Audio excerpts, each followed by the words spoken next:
আসসালামু আলাইকুম শিক্ষার্থীবৃন্দরা, কেমন আছো সবাই? আশা করি সবাই ভালো আছে। আগামীকাল আমি টেন্স সম্পর্কে জানিয়েছিলাম যে আসলে টেন্স কত প্রকার এবং কী কী ধরনের হতে পারে। টেন্স সম্পর্কে যতটুকু আমি জানিয়েছি আশা করি সেই সম্পর্কে হালকা পাতলা হলেও ধারণা এসেছে। এখন তাহলে আমরা সামনের দিকে আগাবো এবং সামনের দিকে আগানোর সাথে সাথে আমি জানাবো যে আসলে টেন্সের যে সিস্টেমিক্যাল অংশগুলো আমি পড়াইছিলাম সেগুলোর মধ্যে আসলে কোনটা কোনটা সম্পর্কে এবং জানার প্রয়োজন রয়েছে। প্রথমত আজকে আমি 3টা শেষ করব, পরবর্তী বাকি 2টা ক্লাসের মধ্যে আমরা আরও 3টা করে মোট 9টা শেষ করব। মানে 4টা ক্লাসের মধ্যে আমি মোট 12টা শেষ করে দেবো এবং 12টা টেন্স শেষ করলে আমরা টেন্স সম্পর্কে জানতে পারবো। প্রথমত আমরা এর আগের ক্লাসে সিম্পল বা ইনডিফিনিট সম্পর্কে যে জিনিসটা জেনেছিলাম তার সাথে সাথে আমরা জেনেছিলাম যে সিম্পল বা ইনডিফিনিট যেটা হয়, যে ইনডিফিনিট প্রেজেন্ট আমাদের হয়, ইনডিফিনিট পাস্ট হয় এবং ইনডিফিনিট আমাদের কি ফিউচার হয়। ইনডিফিনিট মানে হলো যে সাধারণের আমাদের বর্তমান হয়, অতীত হয় এবং তার সাথে ভবিষ্যৎ হয়। যেহেতু এই তিনটাই হয়, আমরা সর্বপ্রথম যেটা জানবো সেটা হলো প্রেজেন্ট সম্পর্কিত। তাহলে এখন সর্বপ্রথম আমাদের জানতে হবে, আচ্ছা ঠিক আছে, আমি প্রেজেন্ট সম্পর্কে জানতে লাগলাম, অর্থাৎ সাধারণ বর্তমান সম্পর্কে যখন আমি জানতে লাগবো তখন আমাদের কিছু কিছু শর্ত আমাদের জানতে হবে। যে আমি যে কোনো একটা বাক্য দেখতে পারলাম, মনে করো যে কোনো একটা বাক্য আমি দেখতে পেলাম, সেই বাক্যটাতে আমি দেখি কীভাবে বুঝবো যে এই বাক্যটা আসলেই সিম্পল প্রেজেন্টের মধ্যে পড়ে কি না। অথবা আমাকে কোনো কারণবশত বললো যে আপনি একটা সিম্পল প্রেজেন্ট বাক্য তৈরি করো, তাহলে সিম্পল প্রেজেন্ট বাক্য আমি কীভাবে তৈরি করবো, তার জন্য আমার জানতে হবে যে এটা আমাদের কোন কোন ক্ষেত্রে সিম্পল প্রেজেন্ট বাক্য হয়। কোনো কারণবশত যদি কোনো জায়গায় বলা থাকে যে এটা আসলে সিম্পল প্রেজেন্ট বাক্য, তাহলে আমাকে যদি প্রমাণ করতে বলে যে এটা আমাদের সিম্পল প্রেজেন্ট বাক্য, তাহলে সেটা আমরা কীভাবে প্রমাণ করবো এটা বলা যেতে পারে। এখন তোমাদের মতো অনেকে রয়েছে যারা মনে করতে পারো যে আচ্ছা সিম্পল প্রেজেন্ট বাক্য এটা আমরা বুঝতে পারলাম যে আমাকে কেউ একজন বললো, কিন্তু এমনটা বলবে না। তো পরীক্ষাতে এরকম ধরনের আসবে না। পরীক্ষায় যে ধরনের আসবে, আমরা যখন চেঞ্জিং সেন্টেন্স অথবা কমপ্লিটিং সেন্টেন্স পড়তে যাব তখন আমরা খুব সুন্দরভাবে খেয়াল করতে পারবো যে তখন আমাদের কিছু কিছু ক্ষেত্রে রুলসে থাকবে যে সিম্পল প্রেজেন্ট থাকলে সেখানে ভার্বের চেঞ্জ হয়ে আমাদের অন্য কোনো কিছু বসাতে হবে বা কোনো একটা কিছু বসিয়ে এবং নতুন একটা স্ট্রাকচার তৈরি হবে। তো সেই জন্য আমাদের কাছে যে প্রশ্নটা দেবে সেই প্রশ্নটা আসলে সিম্পল ইনডিফিনিট প্রেজেন্ট কিনা সেটা আমাদের বুঝতে হবে। তার জন্য আমাদের জানতে হবে যে সিম্পল ইনডিফিনিট প্রেজেন্ট টেন্সগুলো কোনগুলো হয়। প্রথমে যে জিনিসটা আমরা জেনেছি সেটা হলো যে চিরন্তর সত্য। চিরন্তর সত্য বলতে আমরা এখানে কী কী বোঝাতে পারি? চিরন্তর সত্য বলতে বলা যেতে পারে যে কোনো একটা জিনিস যেটা সর্বদা সত্য হয়ে থাকে। যেমন আমি বলতে পারি যে হ্যাঁ, সূর্য যেটা আমাদের রয়েছে, আমাদের পৃথিবী সূর্যের চারিদিকে ঘুরে, এটা একটা সর্বদা সত্য। অর্থাৎ আমরা কখনো এটাকে ভুল প্রমাণিত করতে পারবো না যে আমাদের পৃথিবী সূর্যের চারদিকে ঘুরে। ঠিক তেমনিভাবে চাঁদ পৃথিবীর চারদিকে ঘুরে, এটাও একটা চিরন্তর সত্য। এরপরে আমাদের যেটা বলা হচ্ছে সেটা হলো যে ঐতিহাসিক সত্য। এখন ঐতিহাসিক সত্যগুলো নর্মালিভাবে খুব সহজভাবে বোঝা যায়, কিন্তু কিছু কিছু ক্ষেত্রে দেখা যায় যে ঐতিহাসিক সত্যগুলো যেগুলো রয়েছে সেগুলো আমাদের মনে রাখতে হয়। কেননা চিরন্তন সত্যের ক্ষেত্রে আমরা বুঝতে পারবো যে হ্যাঁ, এটা আমাদের আসলে চিরন্তন সত্য। আমরা চিরন্তন সত্য আজ পর্যন্ত যা শুনে এসেছি সেটাই আমাদের সম্পূর্ণভাবে হয়। ঐতিহাসিক সত্য সঠিকটা যেটা সেটা আমাদের আলাদাভাবে কম বেশি হতে পারে। যেমনকি আমরা বলতে পারি যে পলাশীর যুদ্ধ ঘটেছিল এবং পলাশীর যুদ্ধে কোন রাজা ছিল সেই রাজাকে যদি আমাদের একটা নির্দিষ্টভাবে বলা হয়, তাহলে সেই যে অংশটুকু আমাদের রয়েছে এই কথাটা কিন্তু আমাদের এক ধরনের ঐতিহাসিক সত্য। তো আমরা যখনই দেখতে পারবো যে আমাদের কোনো ধরনের চিরন্তন সত্য, অর্থাৎ যে সত্যটা আজ পর্যন্ত ব্যবহার করা হয়েছে এবং সেটা ব্যবহার হয়ে আসছে, যেটা আজ পর্যন্ত কোনো ধরনের পরিবর্তন হয়নি, সেই চিরন্তন সত্য, এবং তার সাথে সাথে ঐতিহাসিক কোনো সত্য যদি কেউ একজন সেন্টেন্স এমন ধরনের দেয় যেটা আমাদের চিরন্তন সত্যের মতো হয় এবং ঐতিহাসিক সত্যের মতো হয়, তাহলে সেই দুটো আমাদেরকে সিম্পল প্রেজেন্ট টেন্সের মতো হবে। মানে সিম্পল প্রেজেন্ট টেন্স হবে হলো সেইটা, তাহলে সেটা আমাদের কী হবে স্যার? সেটা হবে হলো আমাদের সিম্পল প্রেজেন্ট টেন্স। তারপরে যেটা বলছে সেটা হচ্ছে নিয়ার ফিউচার। নিয়ার ফিউচার মানে হলো যে খুব কাছাকাছিভাবে যেরকম একটা ভবিষ্যৎবাণী যদি হয় তাহলে সেটা আমরা নিয়ার ফিউচার হিসেবে বলতে পারি। অর্থাৎ 3-4 দিন বিগতকালে আমি যদি বলতাম যে হ্যাঁ আইপিএলে আরসিবি জিতবে, তাহলে সেটা আমরা বলতে পারতাম যে এটা একটা নিয়ার ফিউচার। হ্যাঁ, এটা নিয়ার ফিউচার হতে পারে, কিন্তু যেহেতু এখানে আমাদের একটা অংশ রয়েছে সেটা হচ্ছে হতে পারে, তাহলে এটা কিছু ক্ষেত্রে ভুল হবে। কেননা আমরা যখন কোনো একটা জিনিস প্রেডিক্ট করব তখন সেটা নিয়ার ফিউচারের মধ্যে পড়বে না। অর্থাৎ কোনো একটা জিনিস যখন স্থায়ীভাবে কন্ট্রোলেবল থাকবে যে হ্যাঁ এটা আমাদের সঠিকভাবে এটাই ঘটবে, তখন সেটা আমাদের নিয়ার ফিউচার হিসেবে হবে। তখন সেটা আমাদের কী হবে স্যার? তখন সেটা আমাদের হবে যে নিয়ার ফিউচার। ঠিক আছে, তখন সেটা আমাদের হবে যে নিয়ার ফিউচার। এরপরে যেটা বলেছে সেটা হলো আমাদের কোটেশন সম্পর্কিত। যদি কোনো কারণবশত আমরা কোটেশন সম্পর্কিত এই বিষয়টা দেখতে পারি বা কোনো কারণবশত আমরা কোটেশন সম্পর্কে জানি, কোটেশন সম্পর্কিত আমরা বেশিরভাগ ক্ষেত্রেই জানি হলো যে যখন নর্মালিভাবে এই জিনিসটা আমি পরবর্তীতে বুঝাবো। এই জিনিসটা পরবর্তীতে বোঝার কারণ অংশ হচ্ছে যে কোনো একজন মানুষ অন্যজনের সাথে কোনো একটা কথা বলতেছে, সেই কথাটাকে যখন আমরা ঘুরিয়ে সাইডভাবে বলা হয়, এর মাধ্যমে অনেক কিছু রয়েছে। এটাই কোটেশন ব্যবহারের কিছু কিছু অংশ রয়েছে যেটা আমরা পরবর্তীতে আমরা পড়তে পারবো, এবং সেক্ষেত্রে এটাকে আমি একটুভাবে স্কিপ রাখলাম, এটা পরবর্তীতে তোমরা জানতে পারবে। এখন প্রশ্ন হলো যে আমাদের কাছে সর্বপ্রথম যে সিম্পল প্রেজেন্টটা রয়েছে, এই সিম্পল প্রেজেন্টটা জানার জন্য আমাদের সর্বপ্রথম যে কয়েকটা রুলস মনে রাখতে হবে। এখন রুলস মনে রাখার আগে আমি কয়েকটা শব্দের সাথে তোমাদেরকে পরিচয় করে দেবো। দেখো, প্রথমে আমি নিচের দিকে যদি খেয়াল করি তাহলে এখানে রয়েছে হলো যে ইটিসি শব্দের অর্থ হলো যে এখানে আমাদের অনেক ধরনের শব্দই রয়েছে, যে শব্দগুলো আসলে বা অথবা এক্স্যাক্টলিভাবে অনেক ধরনের শব্দ রয়েছে যেগুলো হলে আমাদের সিম্পল ইনডিফিনিট প্রেজেন্ট টেন্স হতে পারে। এখানে আমরা নর্মালভাবে এই কথাটা মনে রাখতে পারবো, কিন্তু নর্মালিভাবে তোমাদের যেহেতু সামনে পরীক্ষা, তাহলে এখানে প্রশ্ন রাখতে হবে যে পরীক্ষাতে কোন কোন শব্দগুলো সবচেয়ে বেশি আসে। তার মধ্যে আসলে always, regularly, sometimes, often, seldom, generally, daily, everyday, usually, normally, every time, frequently, whenever. এই যে শব্দগুলো রয়েছে, এই যে এতগুলো শব্দ রয়েছে, এই এতগুলো শব্দ বেশিরভাগ ক্ষেত্রেই তোমাদের প্রশ্নতে মানে দেখা যাচ্ছে পরবর্তীতে পরীক্ষাতে আসবে বলে বলা যেতে পারে। মানে অধিকাংশ ক্ষেত্রেই এই শব্দগুলো ব্যবহৃত হয়, এবং আমরা যখনই দেখবো যে এই শব্দগুলো কোনো একটা সেন্টেন্সে ব্যবহৃত হয়েছে, তখন আমরা বিশেষভাবে বলতে পারবো যে এটা আমাদের যে প্রেজেন্ট টেন্স। তবে হ্যাঁ, এখানে মনে রাখতে হবে যে এইগুলো শব্দের বাইরে যে আমাদের কোনো শব্দ ব্যবহৃত হবে না এমনটা না। এটা আসলে ক্লিয়ার করা একটা বিষয় যে এখানে ইটিসি ব্যবহার করা হয়েছে মানে ইত্যাদি ব্যবহার করা হয়েছে, অর্থাৎ আমাদের কি এইগুলো শব্দ থাকলে আমরা নর্মালভাবে বলতে পারবো যে এটাতে আমাদের হলো সিম্পল প্রেজেন্ট টেন্স। কিন্তু যদি এগুলো শব্দের বাইরে থাকে তাহলে আমাদের সিম্পল প্রেজেন্ট টেন্স হতে পারে। তার সেক্ষেত্রে আমি আরও দুটা নিয়ম তোমাদেরকে চিনিয়ে দিতে পারি। সর্বপ্রথম হলো সবগুলো ইন্ট্রোগেটিভ বাক্যে সাবজেক্টের পরে অক্সিলারি ভার্ব বসে। এখন আমাদের প্রশ্ন হয়েছে নর্মালভাবে যখন আমাদের সিম্পল প্রেজেন্ট টেন্স হবে যখন আমাদের ইন্ট্রোগেটিভ বাক্য আমাদের করতে হবে। এখন অনেকে এই জিনিসটা জানে না ইন্ট্রোগেটিভ বাক্য মানেটা কি। ইন্ট্রোগেটিভ বাক্যের অর্থ হলো হ্যাঁ বোধক বাক্য, আর আমাদের নিচে যেটা রয়েছে সেটা হলো নেগেটিভ বাক্য। নেগেটিভ মানে হলো না বোধক বাক্য। এখন ইন্ট্রোগেটিভ বাক্য মানে হ্যাঁ বোধক বাক্য বলতে আমি বোঝাতে পারি যে আমি বলতে পারি আমি তার ভাই হই, এটা একটা ইন্ট্রোগেটিভ বাক্য। কিন্তু কোনো কারণবশত যদি আমি বলি যে না আমি তার ভাই হই না, তবে সেটা হবে হলো একটা নেগেটিভ বাক্য। তো এখানে আমাদের বলা হচ্ছে যখনই আমরা সিম্পল প্রেজেন্ট দেখব তখন ইন্ট্রোগেটিভ বাক্যের পরে বাক্যে সাবজেক্ট যেটা আমাদের বসবে, সাবজেক্টের পরে অক্সিলারি ভার্ব বসবে। এখন অনেকে এলোমেলো করতে পারে, কারণ অনেকে এটা জানে না যে অক্সিলারি ভার্ব কি। আবার অনেকে জানেও। অক্সিলারি ভার্বের মধ্যে সর্বপ্রথম তো পরে হলো আমাদের বি ভার্ব হিসেবে অনেক কিছু রয়েছে, যেমন আমরা বলতে পারি অ্যাম, ইজ, আর, এগুলো আমাদের বি ভার্বের মধ্যে পড়তে পারে, নর্মাল একটা বিষয়। তারপর রয়েছে হলো যে হ্যাভ ভার্বের মধ্যে আমাদের পড়তে পারে হলো হ্যাভ, হ্যাজ, হ্যাড, এগুলো পড়তে পারে। ডু ভার্বের মধ্যে আমাদের এখানে ডু, ডাজ, ডিড, এগুলো আমাদের রয়েছে। এরপরে যেটা রয়েছে সেটা হচ্ছে মোর লাইক মডাল ভার্ব। এখন প্রশ্ন হলো শুধুমাত্র যে আমাদের অক্সিলারি ভার্বের মধ্যে বি ভার্ব, হ্যাভ ভার্ব আর ডু ভার্বই রয়েছে এমনটা না। মডাল ভার্ব আমরা এক্সাক্টভাবে ধরে নিতে পারি, কারণ কিছু কিছু ক্ষেত্রে দেখা যায় মডাল ভার্ব ওখানে আমাদের বসানো সম্ভব হয়।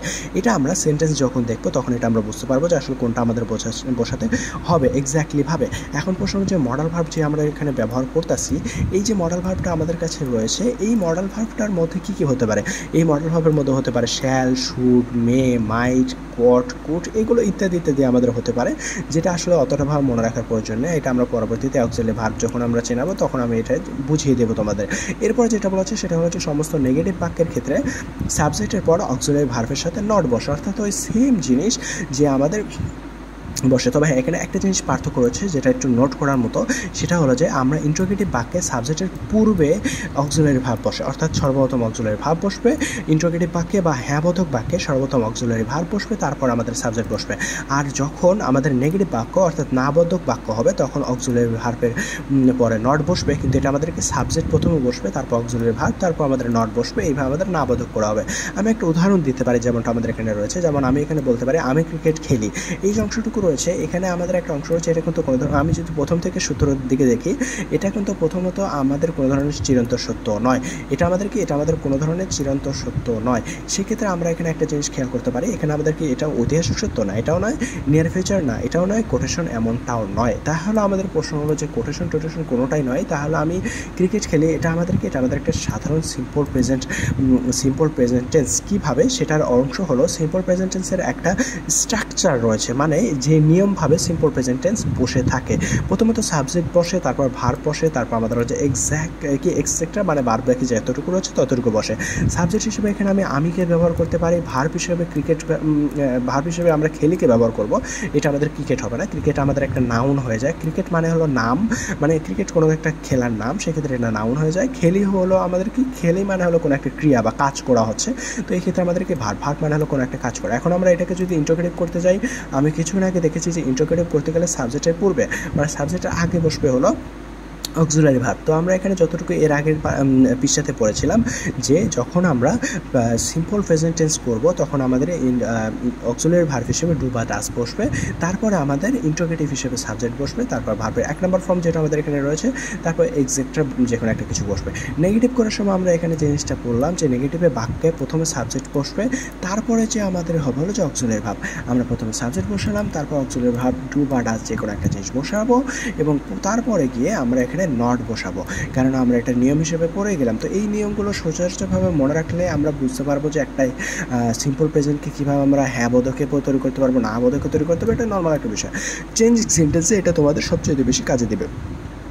তারপরে যেটা বলা হচ্ছে সেটা হলো থার্ড পারসন সিঙ্গুলার নাম্বার হলে ভার্বের সাথে এস বা ইয়েস যুক্ত হবে। এখন এই জিনিসটাকে হালকাভাবে তোমরা একটু মনে রাখার চেষ্টা করো, যদিও তোমরা বলতে পারো যে স্যার এখনই বুঝিয়ে দেন, আমি যদি এখনই বুঝাতে চাই তাহলে এটা একটু টাফ হয়ে যেতে পারে।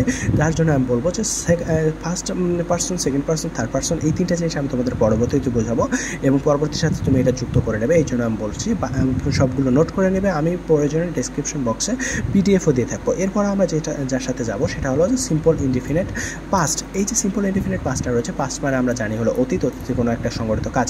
এখন আমরা সর্বপ্রথম যে জিনিসটা তোমাদেরকে জানাবো সবচেয়ে মানে ভালো যে জিনিসটা সেটা হলো যে এই যে তিনটা আমি শব্দ লিখেছি, এই তিনটা শব্দ দিকে খুব ভালোভাবে দেখো, অথবা এর নিচে একটাভাবে নোট করো। এর নিচে কী করো, সুন্দরভাবে নোট করো। এই যে আমি তিনটা জিনিসকে নোট করে দিয়েছি, এই তিনটা জিনিসকে আমরা যখন খেয়াল করব, প্রথমত ক্রিয়া মানে হলো ভার্ব বসবে, ভার্ব বসার পরে এমন কোনো যদি অর্থ আসে যেখানে এসিলাম, এসিলে অথবা এসিলেন এরকম কোনো শব্দ বোঝায় বা এরকম কোনোভাবে ভঙ্গিমা বোঝায়, যেমন আমি নিচে একটা উদাহরণ দিতে পারি যেটা আমাদের এখানে রয়েছে, সেটা হলো আমি ক্রিকেট খেলেছিলাম। ঠিক আছে, এটা আমাদের কি খেলেছিলাম, এটা আমাদের এক ধরনের অংশ যেটা আমরা এখানে দেখে বুঝতে পারতেছি যে হ্যাঁ এটা আমাদের হলো যে এটার সাথে মিলে গেছে, সেক্ষেত্রে এটা আমাদের হলো সিম্পল ইনডিফিনিট পাস্ট। তো সিম্পল ইনডিফিনিট পাস্টের ক্ষেত্রে আমাদের স্ট্রাকচারটা হলো সাবজেক্ট প্লাস ভার্বের 2 নম্বর ফর্ম প্লাস আমাদের এক্সটেনশন। এখন আমরা ইন্টারোগেটিভে করার জন্য প্রথমত আমরা যে সূত্রটা পড়েছিলাম সেটা হলো যে প্রথমে আমাদের অক্সিলারি ভার্ব ডিড বসবে, সাবজেক্ট আমাদের বসবে, কিন্তু এখানে আমাদের ভার্বের 1 নম্বর ফর্ম বসবে। মনে রাখতে হবে যখনই আমাদের অক্সিলারি ভার্ব বসাবো তখন আমাদের ভার্বের সাথে 1 নম্বর ফর্ম বসবে, এটা আমাদের একটা ইম্পর্টেন্ট বিষয়। এই জিনিসটাকে খুব সুন্দরভাবে মনে রাখার চেষ্টা করবে তোমরা যে যখন আমাদের অক্সিলারি ভার্ব বসাবো তখন আমাদের ভার্বের মানটা পরিবর্তন হয়ে ভার্ব 1-এ আসবে। নেগেটিভের ক্ষেত্রে আমরা সর্বপ্রথম সাবজেক্ট ব্যবহার করি, তারপর অক্সিলারি ভার্ব, তারপর নট। এটা তো কি মিল রয়েছে? হ্যাঁ, এটা 100% মিল রয়েছে, এবং ভার্বের 1 নম্বর ফর্ম। এখন প্রশ্ন হচ্ছে অনেকে এই একটা জিনিস এলোমেলো করতে পারে। হ্যাঁ, এটা আমরা এখানে এসে বলতেছি যে সিম্পল ইনডিফিনিট পাস্টের ক্ষেত্রে আমরা প্রথমে নেগেটিভের সময় প্রথমে ডিড ব্যবহার করতে পারি কোনো ক্ষেত্রে, তখন আমাদের কী করতে হবে, তখন আমাদের ডিটের সাথে নট ব্যবহার করতে হবে, সাবজেক্ট তারপর ব্যবহার করে ভার্বের 1 নম্বর ফর্ম ব্যবহার করতে হবে। তবে আমাদের মনে রাখতে হবে যখনই আমরা অক্সিলারি ভার্ব ব্যবহার করব তখনই আমাদের ভার্বের 1 নম্বর ফর্ম ব্যবহার করতে হবে। তারপর আমাদের রয়েছে 3 নম্বর অংশ যেটা আমাদের রয়েছে সিম্পল ফিউচার। সিম্পল ফিউচারের ক্ষেত্রে আমরা যে কাজটা করব, দেখো এখন আমাদের প্রশ্ন হচ্ছে এর আগে আমি সিম্পল পাস্টের জন্য খুব সুন্দর একটা উদাহরণ বুঝিয়ে দিলাম, ঠিক তেমনিভাবে সিম্পল ফিউচারের ক্ষেত্রে যখন আমরা ক্রিয়াটা শেষ করব মানে ভার্ব শেষ করব, ভার্ব শেষ করার পরে যদি এমন কোনো কথা আসে যেটা বে বা বেন হবে, এমন যেমন আমাদের এখানে বলা আছে, আমি নিচে একটা উদাহরণ দিয়ে দিয়েছি, সেটা হলো আমি ক্রিকেট খেলবো। এই যে একটা অংশ আমাদের রয়েছে, সেই অংশটা আমাদের কি বোঝাচ্ছে, এটা আমাদের রয়েছে সিম্পল ফিউচার। যদি এটা তেমনভাবে আমাদের বোঝানো যায় না, তার জন্য তোমাদের মনে রাখতে হবে যে স্ট্রাকচারগুলো, তার জন্য তোমাদের কি মনে রাখতে হবে, স্ট্রাকচারগুলো। আমি এর আগের অংশগুলোতে একটা কথাই বলে যে খুব সুন্দরভাবে তোমাদের এই স্ট্রাকচারগুলো মনে রাখার প্রয়োজন রয়েছে। যখনই তুমি স্ট্রাকচার মনে রাখতে পারবে তখনই এতটুকু শিওর থাকো যে হ্যাঁ ওইটা দিয়ে তুমি চিনতে পারবে খুব সহজভাবে যে এটা আসলে কোন ধরনের কি। আর আমরা যেহেতু জানি ইন্টারোগেটিভের ক্ষেত্রে আমাদের দেখো ফিচারের ক্ষেত্রে এর আগে আমরা কি পড়েছিলাম যে শ্যাল বা উইল ব্যবহৃত হয় হলো আমাদের অক্সিলারি ভার্ব হিসেবে। তো ইন্টারোগেটিভে প্রথমে শ্যাল বা উইল ব্যবহৃত হয়, তারপর আমাদের সাবজেক্ট ব্যবহৃত হয়, তারপর আমাদের ভার্বের 1 নম্বর ফর্ম হবে। এরপর যেটা আমাদের বলা হচ্ছে সেটা হলো যে নেগেটিভ যেটা আমাদের হবে, নেগেটিভের ক্ষেত্রে আমরা সর্বপ্রথম সাবজেক্ট ব্যবহার করে থাকি, তারপর আমাদের শ্যাল বা উইল প্লাস আমাদের নট প্লাস আমাদের ভার্বের এক্স্যাক্ট ফর্ম হবে। তবে এখানে একটা জিনিস খেয়াল করে দেখবে, যে আমরা সবগুলো স্ট্রাকচারের ক্ষেত্রে আমরা শ্যাল বা উইল বা অক্সিলারি ভার্বকে যেখানেই নিয়ে যায় না কেন, যখন আমরা নট করতে গেছি বা নেগেটিভ করতে গেছি তখন সেটার সাথে আমরা কী করেছি, খুব